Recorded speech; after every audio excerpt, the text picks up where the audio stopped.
Welcome back, Mr. Goodberry. The First Star Logistics studio is fully equipped and ready to record.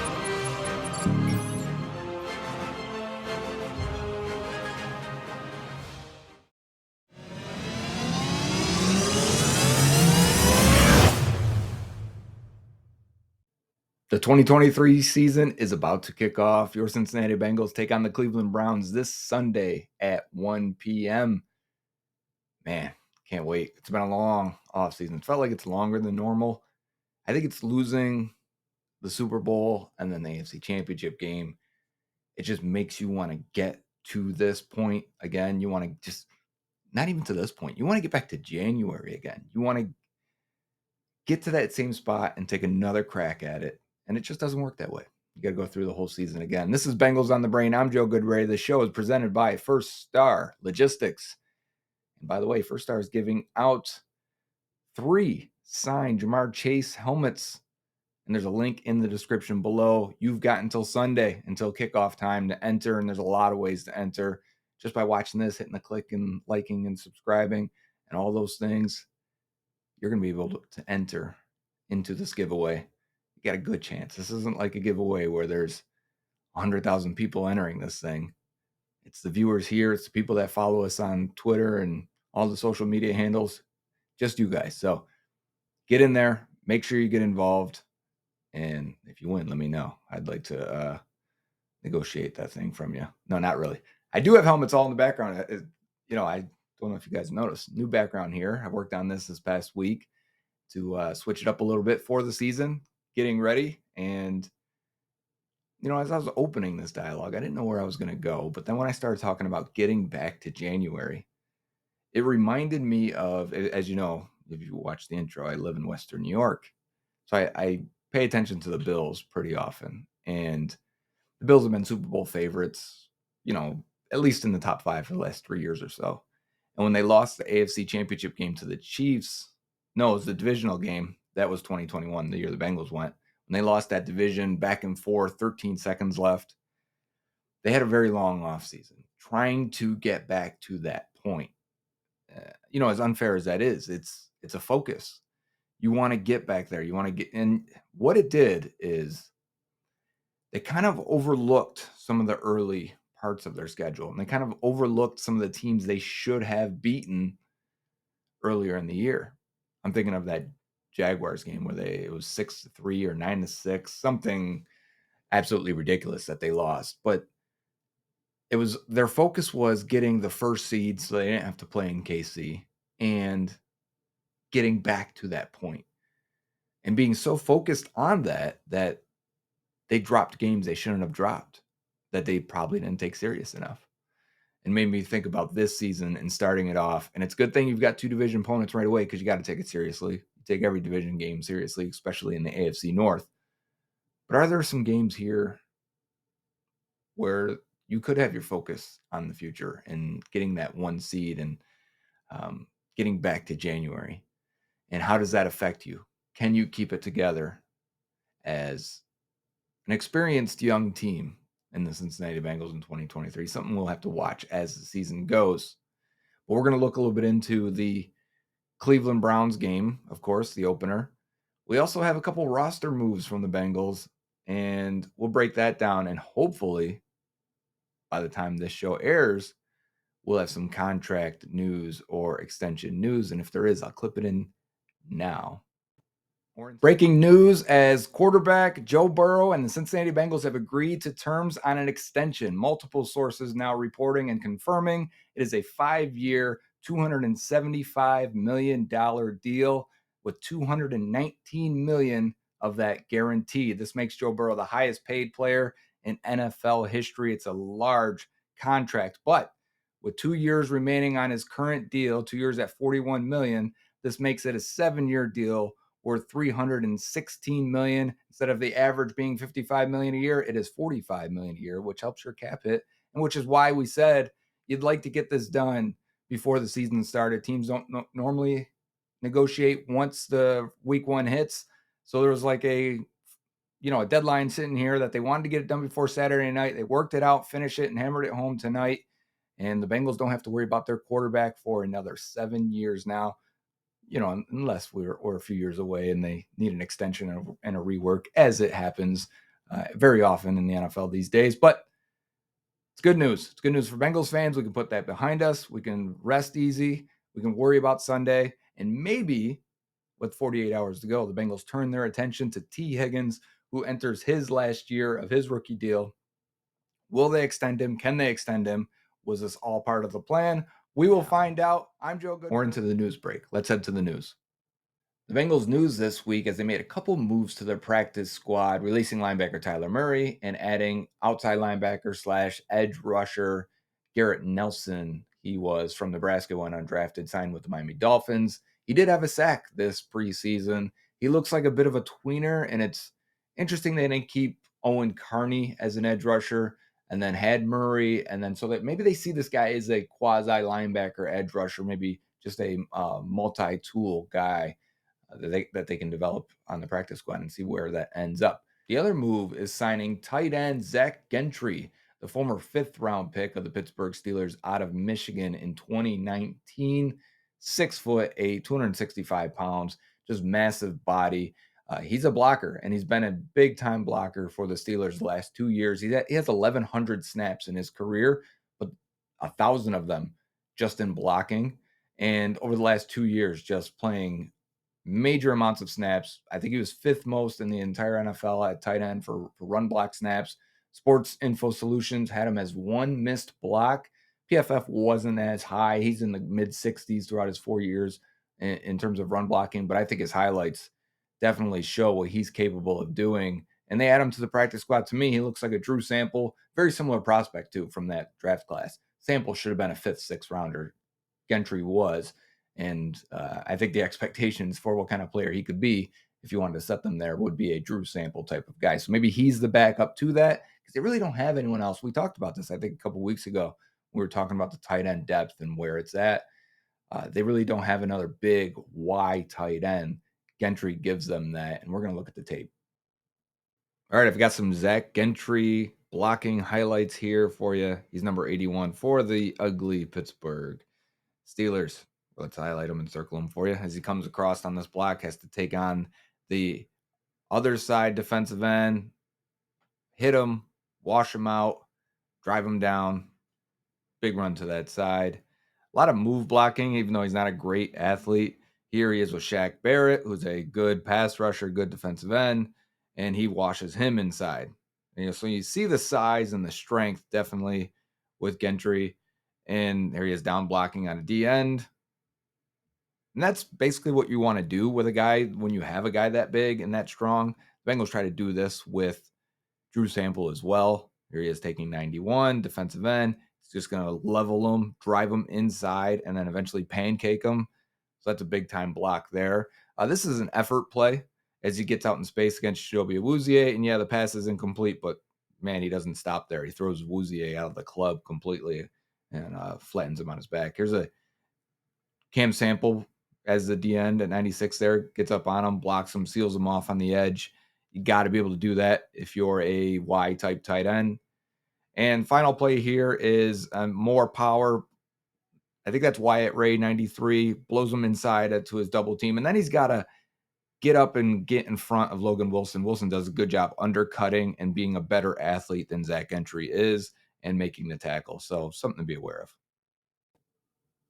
So while I don't expect Zach Gentry to be elevated anytime soon, he does give you insurance in case Drew Sample does go down because the Bengals really don't have another Drew Sample. And I know everyone has their opinions on if he's even worthy of a spot. He is the best blocker on the team, and you need a big body to do some of the things you need to do on offense. So Gentry provides that depth now, and I like the signing a lot, so I think he could help this team in the future. Remember, Sample only played a couple games last year before hurting his knee and missing the entire season. So you may want that depth there.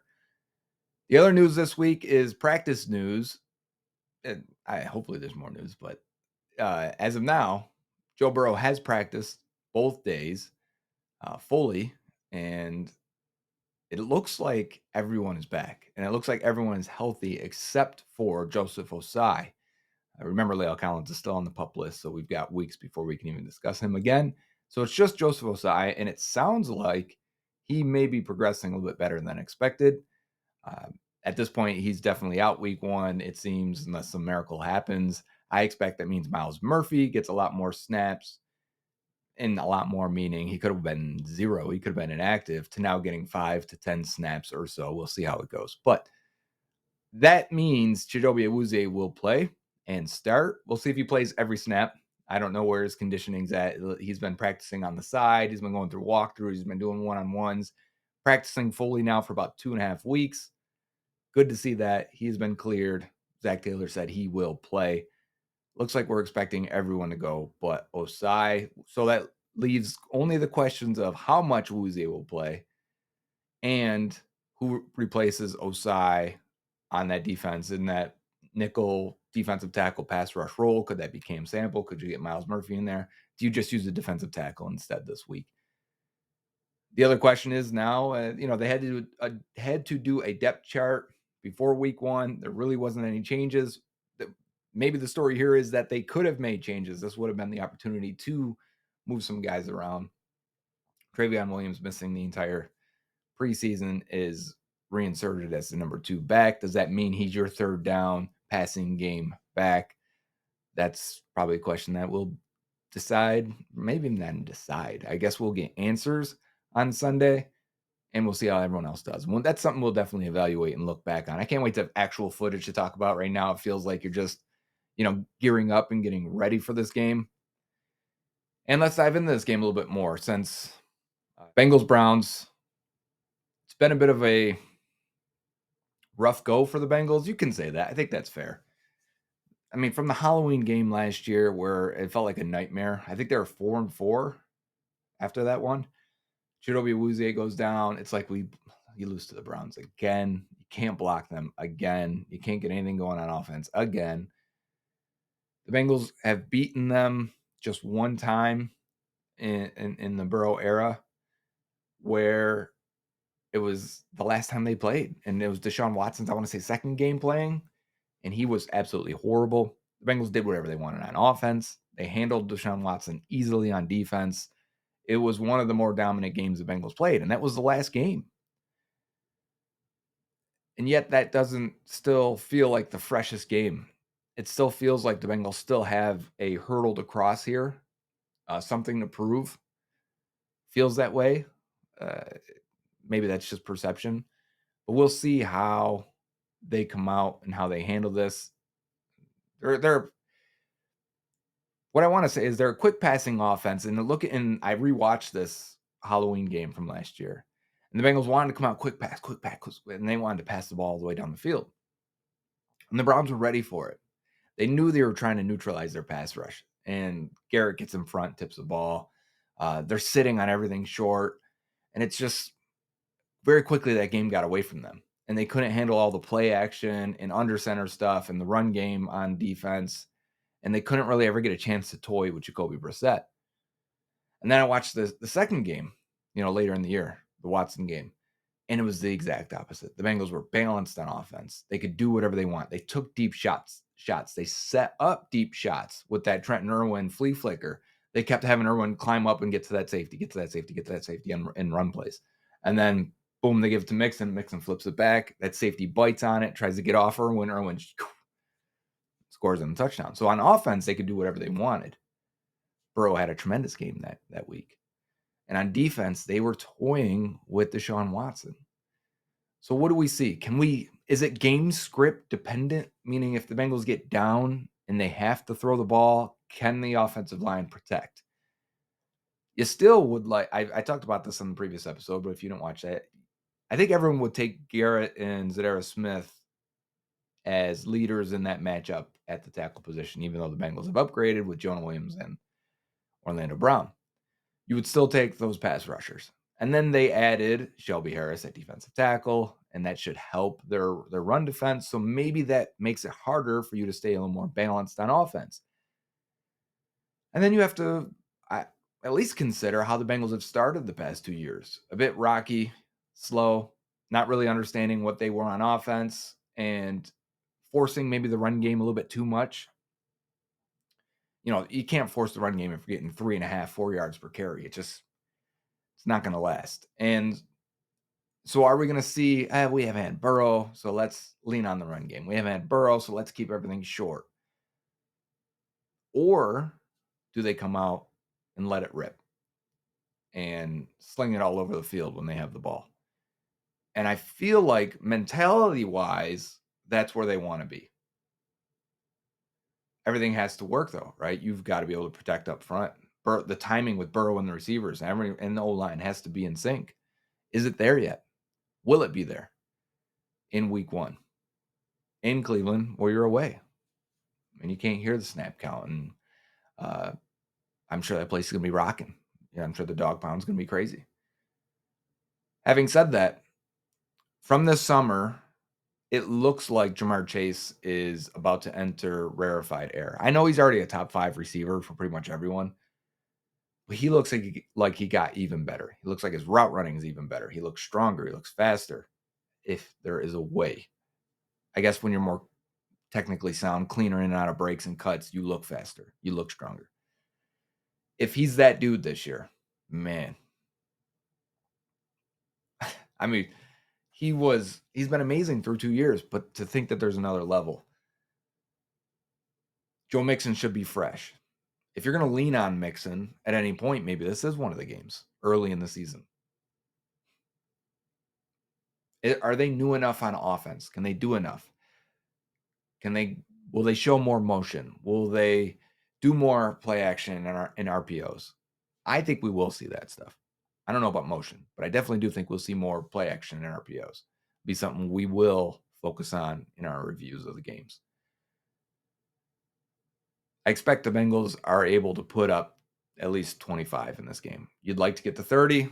Will 25 be enough? I think it all depends on now flipping to the defensive side, how Lou Anarumo can get his hands or get Deshaun Watson to hold the ball just a little bit more. If you can get him to hold the ball, if you can get him to sit in the pocket and feel uncomfortable going to the third guy, checking it down, I think you got a great chance.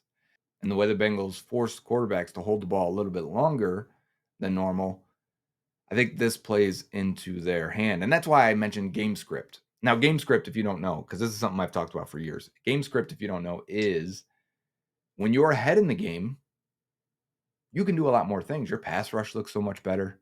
Your pass protection looks better because you can run, you can pass, you can go deep, there's no pressure because you're ahead in the game. When you're behind the game script, when you're down, you've got to worry about the other team teeing off their pass rushers. You got to pass a little bit more often to try and catch up, or at least teams feel this way. And especially if you're down by multiple scores, you kind of do. But then your pass protection is suspect or susceptible to being beaten, I should have said. And on defense now, teams are going to run it down your throat and then set up the play action for the big play. So sometimes it's very hard to get back when you're down. The Bengals have been good at this, but against teams that like to throw the ball. Against the Browns, when they get down, it's hard to stop that run game, and then the play action, big play downfield, missed tackle, break your spirit. So if the Bengals can get out hot and fast, so it'd be something to watch in this game. Can they get out and score on that first drive? Can they score on 2 consecutive drives? If they can, I think this game is completely in their favor. If they struggle with that, if you remember a couple years ago in Cincinnati, they drive straight down the field and then throw that pick six right at the 2-yard line or whatever it was. Denzel Ward returned it. And it felt like broke their back. Now we're down. Now let's throw it and get it back down there. And now it doesn't work, right? Now the flow of the game is messed up. So game script on offense and defense. If they can stay ahead and force the Browns to throw it a little bit more. I don't like the Browns' O-line and pass protection as much as I like them running the ball. You take away the play action, you take away the misdirection, you start to dictate as a defense how the other team is going to attack you and throw the ball. So that's going to be a big factor. Browns have a new kicker. I would have said Cade York with instant advantage Bengals in any kicking close game situation. They made an upgrade. I mean, they went from one of the worst kickers in the league to a guy that's a bottom kicker, but it's still better. But Evan McPherson was on fire this camp in preseason. So we'll see if that advantage is enough to sway in their favor. The Bengals special teams wasn't good last year. McPherson was good and he was a weapon, but he was inconsistent, right? He had his misses. And then Huber was poor, and then Krishman was, really poor. Then they had long snapping issues that cost them a game as well. All of those could be fixed if Robbins is good. And if he is, then the Bengals special teams could get really good in a hurry with these young guys. You got young at punter, long snapper, and kicker right now. So the Bengals could be really good really soon there. And I think they're depth-wise, at corner, at linebacker, they should clearly have the guys that can run and cover and tackle on special teams. So I like them there. So offensively, I think the advantage is Bengals. I think defensively, it's a lot closer. And I think that's because of the matchup thing. I think on paper, the Browns offense could be really good. But we don't know what Watson is still. I think that's a major question throughout the league, throughout the NFL. He was really, really good. Bengals fans are going to lose their mind. He was Joe Burrow just a few years ago. He was an elite top 5 quarterback. Look up his numbers if you don't remember. He was that good. If he's 80% of that, 90% of that, they've got a great shot. If he's as bad as he was last year when they played him, they've got no chance. And that's how the NFL goes. So I like the Bengals' chances in this game a whole lot. These are things I want to set the table for, and then maybe we can answer the questions. How does the pass protection hold up? How do they handle the running game split and duties? Do they add in more play action RPOs on offense? Who replaces Joseph Osai as that third defensive end, extra pass rusher in their nickel packages? And how do the safeties do? Is there any miscommunication? Big breakdown, maybe. Because that would be the thing I think we would notice between the two new starting safeties in Nick Scott and Dax Hill. And these are areas we're going to come back to on Tuesday's review and see how the game went. And with all that said, I have the Bengals winning 27-21, handling mostly the Browns passing game. I've got a missed field goal by the Browns, Dustin Hopkins, even though I said he was better. And that's what makes it a one-score game, a one-touchdown game. The Browns need to drive at the end. The Bengals get the stop, maybe a turnover, let's say. But I've got a game where it's like, yeah, they could have started off a little faster. They probably should have started off a little faster, a little bit better, a little more efficiency in the red zone. And they come out on top, setting them off on a 1-0 AFC North and on the season, going against the Baltimore Ravens next week. Not to get too far out of ourselves, just wanted to give you a little bit of prediction there of what I feel happens in this one. I still think the Bengals are a better team, but the Browns look good, and they're going to be fired up for this one. Jim Schwartz defense, always good. They always seem to get their pass rush working, whether it was in Philadelphia or wherever. Jim Schwartz he gets it done. And that defense should be much better this year in Cleveland. But again, I think the Bengals are still one of the top-notch teams in the entire NFL. This has been Bengals on the Brain. I'm Joe Goodberry. The show is brought to you by First Star Logistics. Again, make sure you get on that Jamar Chase giveaway for the helmets. They're doing this all year long. So you're going to want to be up on the social media, check the descriptions. I'm going to try and remember to put them in there. I should have put it in there on the last episode. I forgot. That's on me. So now you guys are, you better get in there because you only got a couple days once you actually watch this video. Again, Sunday morning, be ready. First Star's doing giveaways all year long. Put your prediction in the bottom. If you're still watching now, you should be. If you haven't hit the like, subscribe, you will in a minute when you enter that contest. But put your prediction on the bottom here in the comments. Let me know. I'll be looking at all these. And if someone gets it right, I'll send you a hat. So a Bengals on the Brain hat. I've got white ones and some gray ones remaining. So put your prediction down there. And until next time, when we got actual film to review, can I get a who day? Dave Lapham here, and every day I am grateful for my experience to have played professional football. As a player, I realized self-motivation, leadership, and appreciating your teammates are key. At First Star Logistics, you can use those same attributes to create the life you want for you and your family. Build your future by working hard like I did. You'll see results both on and off the field. Call First Star Logistics today and be part of our winning team. Opportunity knocking.